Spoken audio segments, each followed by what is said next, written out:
Fui a una consulta normal y salí sin saber que alguien podía tener fotos íntimas mías. Y lo peor es que yo misma dije que sí. No debería estar contando esto, pero si no lo hago, la historia no tiene sentido. Todo empezó como una consulta normal. Nada raro, nada urgente. Solo quería quedarme tranquila. Pero en cuestión de minutos, pasé de estar confiada a sentirme completamente expuesta. Y lo peor no fue lo que pasó en ese momento. Fue lo que entendí después. Porque hay cosas que parecen normales, hasta que empiezas a hacerte las preguntas correctas. Pero antes suscríbete y quédate, porque esta historia no es lo que parece. Nunca pensé que una consulta médica normal pudiera convertirse en una de las experiencias más incómodas de mi vida. No porque me pasara algo grave. Ojalá hubiera sido solo eso. Lo peor fue salir de ahí con una sensación rara, como si algo no hubiera estado del todo bien, aunque en ese momento no supiera explicarlo. Todo empezó un martes por la mañana. Había pedido cita con una ginecóloga, porque llevaba unos días con molestias y quería quedarme tranquila. Nada alarmante.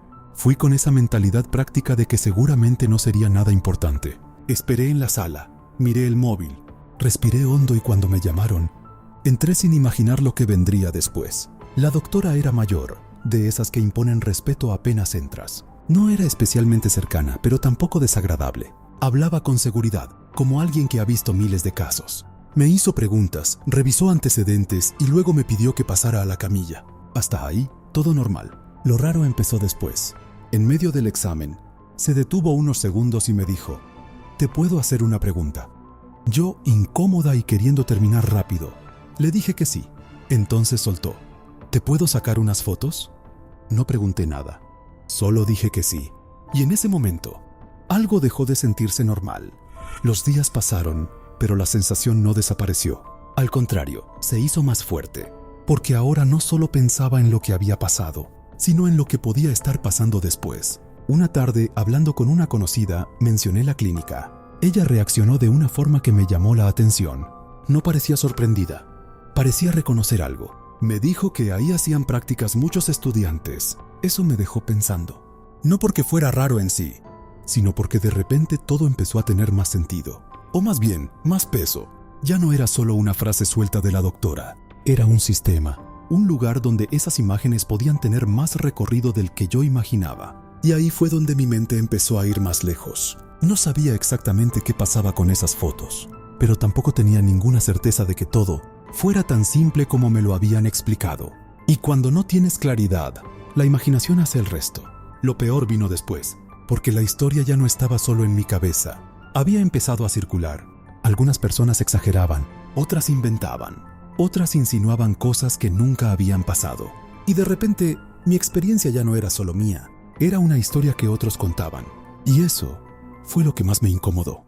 Decidí volver a la clínica, no porque tuviera un plan claro, sino porque necesitaba sentir que hacía algo. No podía quedarme solo con la duda. Necesitaba respuestas, aunque no supiera exactamente qué preguntar. Entré sin cita, con una excusa cualquiera. Me senté en la misma sala de espera, y estar ahí otra vez fue suficiente para que todo volviera. La sensación, la incomodidad, esa idea que no terminaba de encajar.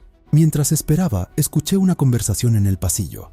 No estaba prestando atención, hasta que mencionaron a la doctora. Una de ellas dijo algo como que guardaba buenos ejemplos para sus clases. Ejemplos. Esa palabra me golpeó más de lo que esperaba, porque de repente todo se volvió más real. Ya no eran solo fotos, eran ejemplos. Algo que se usa, algo que se muestra, algo que se repite. Entré a hablar con la doctora. Le dije que tenía dudas. Me explicó todo con calma, con términos médicos, con seguridad. Pero algo no cambió. La sensación. Porque aunque todo sonara correcto, no se sentía correcto. Salí de ahí con más claridad, pero también con más incomodidad. Y entendí algo importante. El problema no era solo lo que pasó, era cómo me hizo sentir. Decidí hablarlo abiertamente, no como chisme, no como anécdota, sino como lo que realmente fue para mí. Y ahí empezó algo inesperado. Otras personas empezaron a contar experiencias similares, no iguales, pero con ese mismo detalle en común. Esa sensación de haber aceptado algo sin entenderlo completamente. Y eso lo cambió todo, porque ya no era solo mi historia, era un patrón, no necesariamente algo ilegal, no algo claramente denunciable, pero sí algo que dejaba a varias personas con la misma incomodidad difícil de explicar. Y eso pesa, Porque cuando no puedes señalar exactamente qué estuvo mal, empiezas a dudar de ti. Y yo ya estaba cansada de eso. Cansada de minimizar lo que sentía. Cansada de pensar que tal vez estaba exagerando. Porque en el fondo sabía que no, que algo no había sido del todo claro. Y que eso era suficiente.